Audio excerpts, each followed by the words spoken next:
murah minyak Malaysia.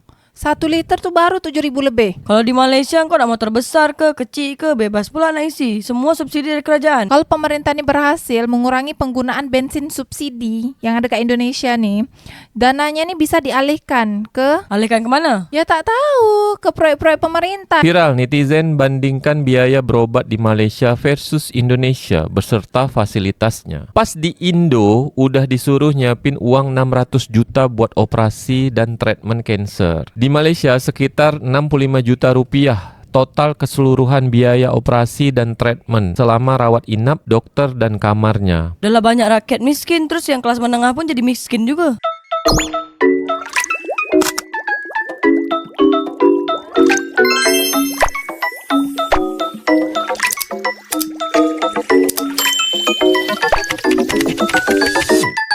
Kamsia ni nang thoi cece kai podcast ho, cece kai podcast si tak oi kau buhoi. Kia nang tak oi kau buhoi kia. Sekejap lagi pemerintah Indonesia nak membatasi penggunaan BBM subsidi menjadi keperluan dasar masyarakat. Telah dibatasi, tak semua orang boleh menggunakan BBM subsidi. BBM subsidi ini Pertalite lah, karena dia masih harga dia 1 liter 10.000. Lebih murah minyak Malaysia. 1 liter tuh baru 7.000 lebih. Yalah kan Petronas kita ni Pertamina. Petronas ni untung terus, Pertamina rugi terus. Jadi banyak netizen tuh berdebat di sosial media tentang motor apa yang boleh isi BBM subsidi dan mobil apa yang boleh isi BBM subsidi. Jadi pemerintah bilang mobil di atas 1.500cc sudah termasuk mobil mewah, tak berhak menggunakan BBM subsidi. Sementara di sini Toyota Avanza Veloz 1.500cc termasuk mobil mewah. Sementara Honda Sport, Honda S660 600cc itu bukan mobil mewah. Macam mana menurut korang? Tapi setahu aku ni kalau misalnya mobil sport bukannya di atas 1000cc. Kalau misalnya dia di bawah 1000cc, berarti dia bukan mobil mewah. Tapi sekarang nih masalahnya beda. Nak engkau nih mobil mewah ke mobil biasa ke mobil kecil ke, yang penting tuh standarisasi untuk dapat bensin Pertalite nih. Itu tuh kategorinya mobil yang harus di bawah 1.500cc. Jadi walaupun dia ni mobil mewah ke mobil sport tapi di bawah 1500cc itu berarti boleh Pertalite tuh diisi. Boleh. Nah, kalau kategori motor pula, motor ni sama juga. Nak kau motor besar ke, motor sport ke, motor biasa ke, motor tua ke, selagi motor kau tu 150cc ke atas, motor kau tak boleh isi BBM subsidi, kena isi BBM yang tak subsidi. Jadi kalau misalnya motor-motor lama yang cc besar ni harus pakai Pertamax juga lah. Tak boleh beda, dia kena isi bensin yang tidak subsidi. Kalau di Malaysia kau nak motor besar ke, kecil ke, bebas pula nak isi. Semua subsidi dari kerajaan. Sekarang nih masalahnya pemerintah nak mengurangkan subsidi bahan bakar minyak. Kalau pemerintah ini berhasil mengurangi penggunaan bensin subsidi yang ada ke Indonesia nih, dananya nih bisa dialihkan ke... Alihkan ke mana? Ya tak tahu, ke proyek-proyek pemerintah yang mungkin ke IKN, ke proyek-proyek pembangunan lain-lainnya, program makan gratis, pembangunan kereta cepat lagi. Tapi kalau seandainya kelas menengah dekat Indonesia ni makin jatuh miskin, siapa nak tanggung jawab Ya pemerintah juga lah beda. Dah lah banyak rakyat miskin, terus yang kelas menengah pun jadi miskin juga. Kau ngapa marah-marah dengan aku? Aku ni bukan pemerintah beda. Aku tak marah, aku kan cuma melontarkan pemikiran aku aja. Oh ya beda. Petronas tuh tak pernah belajar dengan Pertamina Indonesia. Aku tahu dah beribu-ribu kali kau cakap Aku ni nak ingatkan aja, engkau ni sebagai orang Indonesia harus tahu kalau Petronas Malaysia tak pernah belajar dengan Pertamina Indonesia. Aku tahu Pertamina Indonesia pun beli bensinnya dari Singapura. Itulah pemerintah nak mengurangkan beli bensin dari Singapura. Subsidi bensin untuk rakyat Indonesia nih terlalu berat bagi pemerintah Indonesia. Iya, ini kan Indonesia ni kan memang belum mampu untuk memproduksi minyak sendiri, makanya dia beli dengan Singapura. Sebenarnya kalau dia dah menghasilkan minyak mentah terus dia produksi sendiri macam Petronas tuh dekat Malaysia, dia boleh lebih dari Malaysia. Tak boleh beda. Indonesia nih disetting untuk konsumtif. Jadi rakyat-rakyat Indonesia nih harus konsumtif aja. Tak boleh berfikir produksi minyak Tak boleh.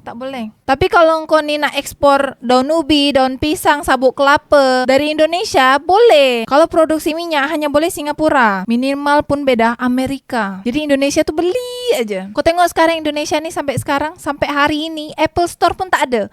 Kau tengok tuh Singapura Ada Apple Store. Orang berbondong-bondong beli iPhone 16 beda kat Singapura beda. Orang Indonesia titip-titip iPhone 16. Iyalah Petronas kan untung terus Indonesia nih. Pertaminanya rugi terus. Makanya pemerintah nih membatasi minyak subsidi. Harusnya pemerintah tuh produksi sendiri, makanya dia tak rugi. Kalau tak nak rugi, produksilah sendiri. Tapi emang semua berat bagi Indonesia. Viral, netizen bandingkan biaya berobat di Malaysia versus Indonesia beserta fasilitasnya. Pas di Indo, udah disuruh nyiapin uang 600 juta buat operasi dan treatment kanser. Kira-kira ada yang bisa nebak nggak? Kami habis berapa berobat di Malaysia? Di Malaysia sekitar 65 juta rupiah. Total keseluruhan biaya operasi dan treatment selama rawat inap, dokter dan kamarnya.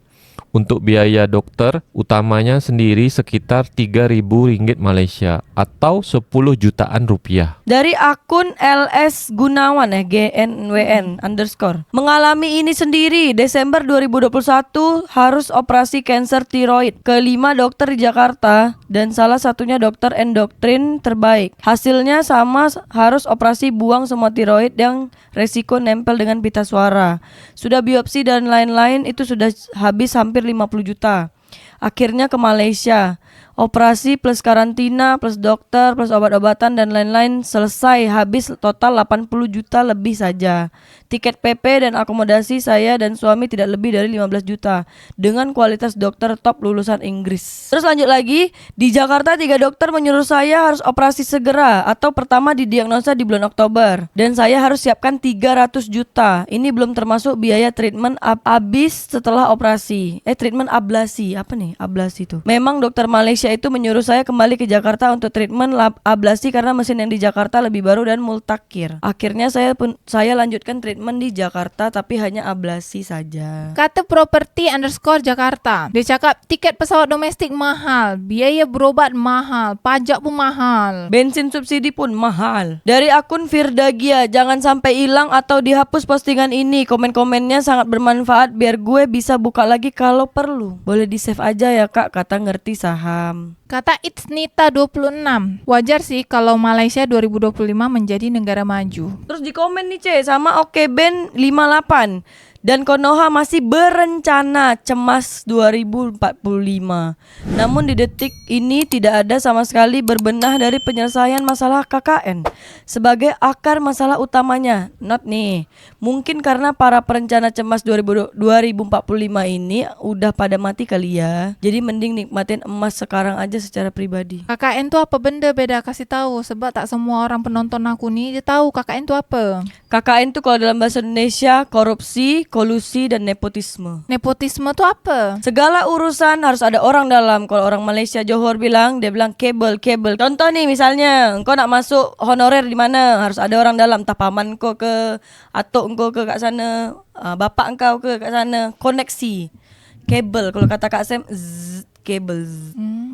Terkoneksi. Kata Halmahera 17. Orang Riau banyak berobat ke Malaysia daripada ke Jakarta. Ini ada juga katanya Aryani _ Suripno. Di Malaka sekitar 15 atau 20 juta untuk pasang ring. Di Indonesia 80 juta belum kamar. Belum bilik dia. Kata Sandi _ Sullivan. Saya warga Kalimantan Barat. Kami di sini kalau berobat yang ringan-ringan masih di dokter lokal. Tapi kalau vonisnya udah aneh-aneh, cus berangkat ke Kuching, Sarawak. Bukan tidak cinta negara, tapi apa daya di negara sendiri kita jadi mangsa. Dalih peralatan kurang lengkap, padahal emang SDM masalahnya. Ini ada juga nih, Hussein Ghazali. Dia cakap, uakku sakit di lidah, nelan makan susah dan sakit, dan minum pun sakit. Berbicara pun juga sakit. Berobat di dalam negeri, didiagnosa dokter bermacam-macam. Ada yang bilang harus operasi karena tidak bisa dibiarkan berlama-lama. Tapi muncullah ide untuk periksa ke Penang, Malaysia. Setiba dekat sana diperiksa oleh doktor, keluar hasil uakku cuma panas dalam. Alias sariawan. Jadi Indonesia ni masalahnya itu aja. Korupsi kat mana-mana. Dah tu bensin subsidi mahal, berobat mahal, nepotisme. Itu aja masalah Indonesia nih. Jadi nak tak nih ekspor pucuk ubi sama ekspor daun pisang?